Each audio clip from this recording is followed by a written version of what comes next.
रघुवंश की महिमा। सूर्यवंश में उत्पन्न महाराजा रघु धर्म, सत्य, पराक्रम और दानशीलता के प्रतीक थे। उन्हीं के नाम पर आगे चलकर यह वंश रघुवंश कहलाया, जिसमें श्रीराम जैसे अवतारी पुरुष जन्मे। कालिदास ने कहा है कि दान में रघु से बड़ा कोई नहीं और धर्म में सूर्यवंश से श्रेष्ठ कोई नहीं। महाराजा रघु का शासन। महाराजा रघु प्रजा को अपनी संतान के समान मानते थे। कर केवल प्रजा की रक्षा हेतु लेते, दंड धर्म के अनुसार देते और दान बिना भेदभाव के करते। उनका यश चारों दिशाओं में फैल चुका था। विश्वजित यज्ञ और महान दान। एक समय महाराजा रघु ने विश्वजित यज्ञ किया। इस यज्ञ की परंपरा ये थी कि यज्ञ की पूर्णाहुति के बाद राजा को अपना संपूर्ण धन दान में देना होता है। महाराजा रघु ने बिना किसी संकोच के सोना, चांदी, रत्न, हाथी, घोड़े, वस्त्र, अन्न, यहाँ तक कि राजकोष सब कुछ दान कर दिया। कुछ ही समय में महल पूरी तरह खाली हो गया।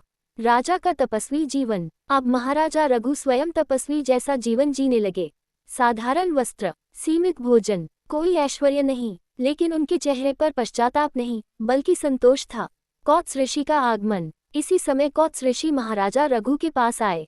वे अपने गुरु वर्तंतु ऋषि की गुरु दक्षिणा देने हेतु धन मांगने आए थे।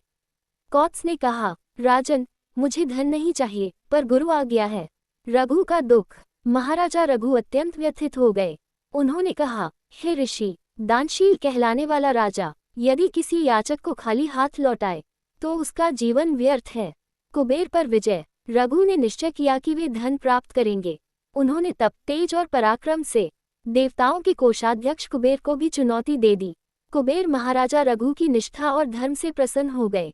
स्वर्णवृष्टि। कुबेर ने आदेश दिया और अयोध्या में स्वर्णवृष्टि होने लगी। धरती पर सोने के ढेर लग गए। पूर्ण गुरुदक्षिणा। महाराजा रघु ने कौत्स ऋषि को आवश्यक धन से भी अधिक दिया। कौत्स ने अतिरिक्त धन लेने से मना कर दिया। रघु बोले, दान में आग्रह करना भी मेरा धर्म है। रघु की अमर कीर्ति। इस घटना के बाद महाराजा रघु की कीर्ति और भी बढ़ गई। कालिदास ने कहा, रघु ने न केवल धन दान किया बल्कि अपने अहंकार, मोह और भय का भी दान कर दिया। कथा का संदेश। सच्चा दान वही है जिसमें अहंकार न हो, धर्म संकट में भी न छोड़ा जाए, याचक को निराश लौटाना पाप माना गया है, त्याग से ही यश अमर होता है।